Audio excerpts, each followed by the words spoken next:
Last ही हमारा दोस्त का बर्थडे था तो उसकी फ़ोटो, ये मेरा भाई है आगे और ये मैं खड़ा हूँ। ये कमल है जो जिन्होंने टोपी पहनी हुई है, और ये करण और कमल आप दोनों जुड़वा भाई हैं। भाई उसने कहा कि 10 मिनट आ जाऊँगा, मुझे लगा चलो आ जाएगा, तो 11:53 से 12:03 तक 12:10 तक मैंने वेट किया।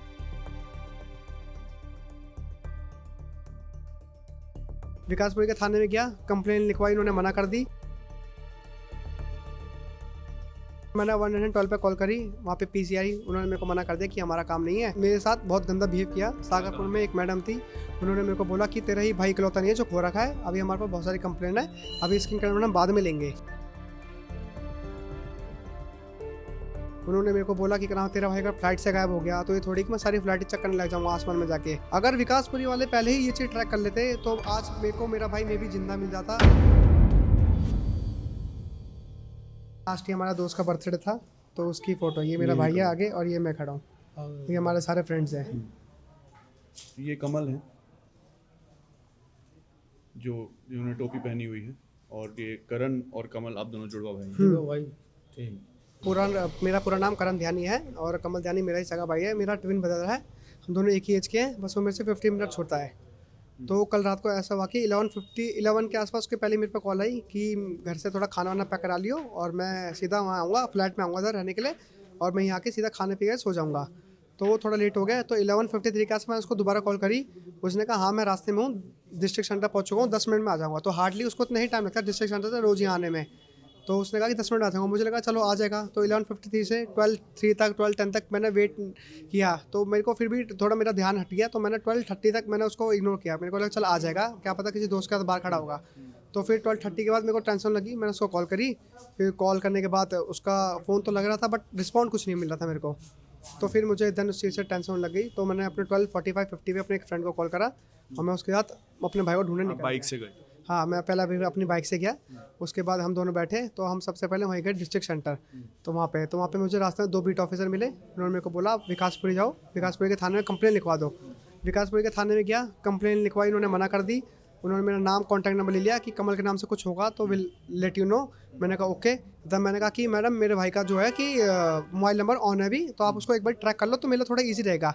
अगर विकासपुरी वाले पहले ही ये चीज़ ट्रैक कर लेते तो आज मेरे को मेरा भाई मे भी जिंदा मिल जाता और ठीक मिल जाता। उन्होंने क्या कहा जब आपने कहा कि ट्रैक करो? उन्होंने कहा कि हमारे पास अभी स्टाफ नहीं है, उस टाइम पे ये चीज़ें नहीं हो सकती है क्योंकि ऑलरेडी 1:30 हो चुके थे। तो मैंने कहा चलो ठीक है, कोई इशू नहीं है ऐसा। देन उसके बाद मैं अपने भाई को ढूंढने के लिए रोहिणी निकल गया, उसके जॉब और जहाँ पे जॉब करता है वहाँ पे मैंने रोहिणी के 2 चक्कर काटे। 2 चक्कर काटने के बाद मेरा सारा टाइम वहीं वेस्ट हो गया क्योंकि रोहिणी यहाँ से काफ़ी दूर है। और फिर मैं वहाँ से दोबारा इधर आया, तो फिर मैंने विकासपुरी में दोबारा बात करी, तो उन्होंने कहा एक काम करो आप वहाँ चले जाओ जहाँ से वो गायब होता है, डिस्ट्रिक्ट सेंटर के वहाँ से।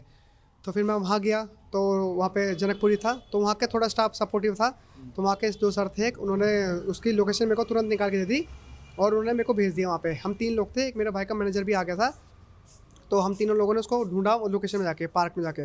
मेरा भाई ऐसा मिला नहीं। फिर मैंने 112 पे कॉल करी, वहाँ पे पीसीआई, उन्होंने मेरे को मना कर दिया कि हमारा काम नहीं है, हमारा काम मेडिकल अर्जेंसी और किसी का कोई झगड़ा हो जाए तो वो सॉर्ट आउट कराना है, आप दोबारा थाने चले जाओ। हम थाने गए दोबारा, मैंने उनको बोला सर दोबारा अपडेटेड लोकेशन और अपने साथ कोई स्टाफ भेज दो कि मैं थोड़ा अपने भाई को जल्दी ढूंढ पाऊँ। तो उन्होंने भेज दिया मेरे साथ उस टाइम पर और हम ढूंढने लग गए। फिर ढूंढते ढूंढते हमको 4 बज गए, फिर भी मेरा भाई का कोई पता नहीं चल पाया और उसका फ़ोन हम रिंग कर रहे थे कंटिन्यू बेस पर और फ़ोन वो रिस्पॉन्ड नहीं फोन कर रहा था। लेकिन घंटी जा रही थी। हाँ, घंटी जाती, फ़ोन चालू था क्योंकि वो गड्ढे में गिर चुका था, हमें पता नहीं था। तो फ़ोन तो उसका स्विच ऑफ होने का कोई रीज़न नहीं था, ना ही चोरी हुआ था। कितने थानों में गए थे आप? सबसे पहले मैं जनकपुरी और सबसे पहले मैं विकासपुरी गया, देन मैं जनकपुरी गया। उसके बाद हमको 4 बजे उन्होंने वहाँ से भेजा। उसके बाद मैं मंगोलपुरी रोहिणी के थाने में गया। उसके बाद क्या नाम है, उन्होंने बोला मेरे को कि जो आपके सबसे आसपास वाला थाना है ना, आप सुबह उसमें कंप्लेन कराना। देन मैं अपना सागरपुर और अपना क्या नाम है, सागरपुर थाने में गए तो कंप्लेंट ली पुलिस ने आपकी? क्या पुलिस ने आपसे सागरपुर दावड़ी थाने में, दोनों में गया। दोनों में ही मेरे साथ बहुत गंदा बिहेव किया। सागरपुर में एक मैडम थी, उन्होंने मेरे को बोला कि तेरा ही भाई इकलौता नहीं है जो खो रखा है, अभी हमारे पास बहुत सारी कंप्लेंट है, अभी इसकी कंप्लेंट हम बाद में लेंगे। तो उन्होंने मेरे से ऐसे गंदे तरीके से बात करी। मैंने कहा मैडम ये आपका ही काम है, अभी आपको पता है दिल्ली में ऑलरेडी इतने हाई अलर्ट चल रहा है कि लोग गायब हो रहे हैं। उन्होंने कहा हाँ कोई नहीं, आप थोड़ी देर में आ जाना, आपकी रिपोर्ट दर्ज करा लेंगे, ऐसा उन्होंने बोला। फिर मैं नाराज़ होकर वहाँ चले गया अपना दाबड़ी वाले में शेर एक ऐसी वहाँ पे बदतमीज सर थे कोई, उन्होंने ढंग से बात नहीं करी। क्या बोला उन्होंने आपको? उन्होंने मेरे को बोला कि कहना तेरा भाई अगर फ्लाइट से गायब हो गया तो ये थोड़ी कि मैं सारी फ्लाइट चेक करने लग जाऊँगा आसमान में जाके। मैंने कहा सर ये तो आपका ही काम है चेक करने का। कह रहा अभी थोड़ी देर में आना, या तो अपने पास वाला घर का थाना है, अब क्या नाम है पाला वाला, अब तुम उसमें कंप्लेन कराना। तो मैं पाला माला में नहीं गया, फिर मैं घर ही आ रहा था। मैंने कहा चलो देखते हैं कि घर आ जाएगा थोड़ी देर में। फिर 7:30 मैंने एक लास्ट होप में उसको कॉल करी कि क्या पता कॉल उठा लेगा अगर सो रहा होगा कहीं पे। तो मैंने उसको कॉल करी, तो फिर कॉल तो उसने उठा ली, बट कमल ने बात नहीं करी। एक पुलिस ऑफिसर ने हमें बात करी, उसने बोला कि ऐसा ऐसा एक्सीडेंट हो गया है उसके साथ। उसने क्लियर नहीं बताया कि वो मतलब उसकी डेथ हो चुकी है और आप लोग यहाँ पे आ जाओ। हम उसके बाद वहाँ पे गए, तो वहाँ पे देखा मैंने कि वाइट बैग में मेरे भाई की उन्होंने डेड बॉडी रखी हुई है, और उसका मैंने लेफ्ट मुड़ के देखा तो हेलमेट और बैग वहीं रखा हुआ है, और बाइक गड्ढे के अंदर ही गिरी पड़ी है। जी, किसको आप अगर जी मानिए किसको आप जिम्मेदार मानते हैं और क्या आपकी इस मांग है परिवार मैं तो ऑफकोर्स प्रशासन और दिल्ली जल बोर्ड को जिम्मेदार मानता हूँ। दिल्ली जल बोर्ड ने बिल्कुल लापरवाही करी है, ना ही वहाँ पे कोई बैरिकेडिंग, ना ही कोई वहाँ पे बोर्ड। इतना बड़ा उन्होंने गड्ढा खोद दिया है और बैरिकेडिंग 2 लगाई, उसमें इतना गैप है कि आराम से 2 बाइक तो आराम से इजीली निकल जाएगी। सुबह पुलिस वालों ने हमारे सामने आके सारी की सारी वो करिए, बैरिकेडिंग लगाई है, और ग्रीन कलर का कारपेट सा कुछ उन्होंने बिछाया है। उसके बाद फिर क्या नाम है, जब इतना बड़ा गड्ढा खोदे तो एक बिल्कुल गड्ढे के बाहर एक वो लगा सकते थे, बड़ा सा लोहे का बोर्ड कि भैया यहाँ पर वर्किंग प्रोग्रेस है दिल्ली जल बोर्ड करके। ना ही अभी देखा तो अभी वो सब कुछ लगा दिया जो आप कह रहे हैं, जो कल नहीं था कमल की बाइक वहाँ। अभी तो सर उन्होंने मेरे सामने ग्रीन कारपेट तो लगा दिया था, बाकी लोहे का मुझे आइडिया नहीं, क्योंकि फिर मैं काफ़ी टाइम से वहाँ परेशान था। सुबह 3 घंटे मैंने पुलिस वालों को भी चेस किया कि सर यहाँ के जो कैमरे हैं वो खुलवा दो, वो नहीं खुलवा पाए। उन्होंने कहा कि भैया अभी कैमरे का है कि वो केजरीवाल के टाइम के लगे हुए हैं, तो इसमें रिकॉर्डिंग अवेलेबल नहीं होती, ओनली लाइव रिकॉर्डिंग चलती है। अभी क्या मांगे आपकी प्रशासन से, क्या मांगे आपकी, इसकी जांच आप चाहते हैं इस पूरे मामले में? मेरी प्रशासन मांग है कि मेरे भाई को जस्टिस मिलना चाहिए। उसका जो भी हुआ है, इवन अगर उसकी गलती भी है तो वहाँ पे भी दिल्ली जल बोर्ड की पूरी गलती है कि उन्होंने इतना बड़ा बोर्ड क्यों लगाया वहाँ पे। अगर वो उस रास्ते से रॉन्ग वे से अगर आ भी गया तो वहाँ पे क्या नाम है उसको पता चलना चाहिए था। और इवन वहाँ जो कैमरे हैं वो वर्किंग होने चाहिए थे, वहाँ के कोई कैमरे वर्किंग नहीं है। क्या आपको ये लगता है कि कुछ और हुआ था, एक्सीडेंट नहीं है? हाँ, मुझे ऐसा लग रहा है जिस हिसाब से वो मेरे को दिखा उस टाइम पर और उसकी जो पोजीशन थी, तो मुझे लगा कि ये एक्सीडेंट के अलावा भी कुछ और हो सकता है, क्योंकि इतना दिमाग मेरे भाई के अंदर भी उसको कहाँ आना है। और इवन गड्ढे के आगे थोड़ी काफ़ी सारी मिट्टी पड़ी थी, अगर वहाँ भी ठुकता हो तो नीचे ही गिरता, तो वो बॉडी गड्ढे के आपने अंदर तो नहीं देखी, गिरता। चोट के निशान या ऐसा कुछ? हाँ, बॉडी मैंने देखी, जब इन्होंने दीनदयाल हॉस्पिटल भेजे थे तो उसके गले में काफ़ी सारे निशान थे, बट उसके नाखून वगैरह मैंने देखे तो उसमें ऐसा चोट के कुछ लग नहीं रहा था, तो मुझे ज़्यादा उसमें डाउट हुआ नहीं। तो डॉक्टर ने बताया कि इसकी जो नेक ब्रेक होने की वजह से इंस्टेंट वहाँ पे डेथ हो चुकी थी, ऐसा डॉक्टर ने कहा। मेरा कहने का मतलब सर ये है कि आप मेट्रो के भी काम देखते हैं, मेट्रो कहीं भी गड्ढा वगैरह खुदवाती है या अपना काम वगैरह करती है तो बड़ी सेफ्टी के साथ करती है। तो यही काम मेरा कहने का मतलब है दिल्ली जल बोर्ड क्यों नहीं करती? गड्ढा खोद दिया, बैरिकेड नहीं लगाए, लाइट वगैरह नहीं लगाए, उनको आम जनता की जान की कोई परवाह ही नहीं है। अगर आम जनता की जान की परवाह होती तो अपना काम सेफ्टी से करते हैं। अरे काम करने के लिए कोई मना थोड़ी है, जनता की सुविधा के लिए तो कर रहे हो, तो कम से कम जनता की सेफ्टी भी तो समझो। अब वहाँ पे परवेश वर्मा जी भी आए, आशीष सूद भी जी आए, आपने उनका इंटरव्यू देखा होगा, किसी ने भी अपना साफ सफाई पेश नहीं करा। हमने जेई सस्पेंड कर दिया, ए सस्पेंड कर दिया। इनको सस्पेंड करने से क्या किसी की ज़िंदगी वापस आ जाएगी? एक घर का लाल चला गया, उनकी माँ के दिल से पूछो कि इन पर क्या बीतरी होगी। जुड़वा भाई थे जी सर, ये एक भाई और था, जुड़वा भाई थे जिसकी आज डेथ हो गई, और माँ बाप हैं जी, वो बहुत परेशान है जी। क्या ही बताएं, कहीं ना कहीं इसमें दिल्ली जल बोर्ड की लापरवाही है, और वहाँ के सीसीटीवी जो कैमरे वगैरह लगे हैं उनको देखा जाए, क्योंकि हम नहीं मानते कि उसके भाई की गलती होगी, क्योंकि वहाँ गड्ढा वगैरह खुद रखा, उसे पता है वो उस रोड से क्यों आएगा। फिर वहाँ मिट्टी भी रखी हुई है, अगर बंदे की बाइक फिसलेगी भी तो मिट्टी पे गिरेगा ना, गड्ढे में सीढ़ी से जाके गिर जाएगा।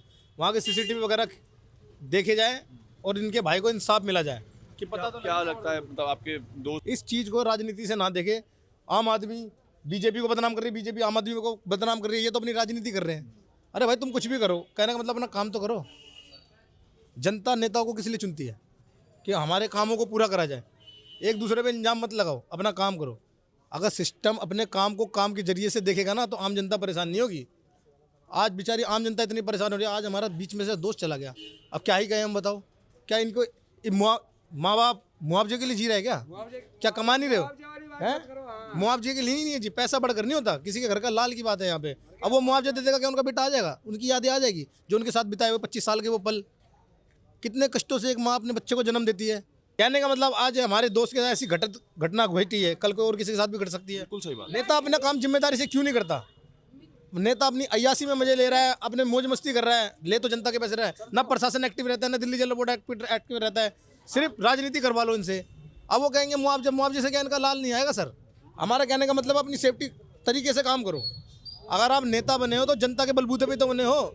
जनता को ही गुमराह कर रखा है, जनता भी बेवकूफ़ पड़ी हुई है, मुद्दे की बातों को उठाते नहीं है, बेफजूल के झगड़ों में व्यस्त हो रही है। आज हमारे नेता वगैरह हमारे देश में डेवलपमेंट करे तो कितना सुंदर हमारा भारत देश है। एक बात हो सर, ये है प्रशासन, दिल्ली पुलिस पर कमल के परिवार के आरोप कि पुलिस ने अपना काम ढंग से अगर कर लिया होता, कल लोकेशन को ट्रेस कर लिया होता, मदद कर दी गई होती, रिपोर्ट दर्ज कर ली गई होती, बदतमीज़ी करण से ना की जाती, तो कमल शायद उनकी जान ना जाती, वो गड्ढे में ना गिरते, उनको खोज लिया जाता, समय से पहले खोज लिया जाता। बताया जा रहा है कि नेक ब्रेक होने से, उनकी जो गर्दन है वो टूटने से कमल की उस गड्ढे में गिरने के बाद मौत हुई है।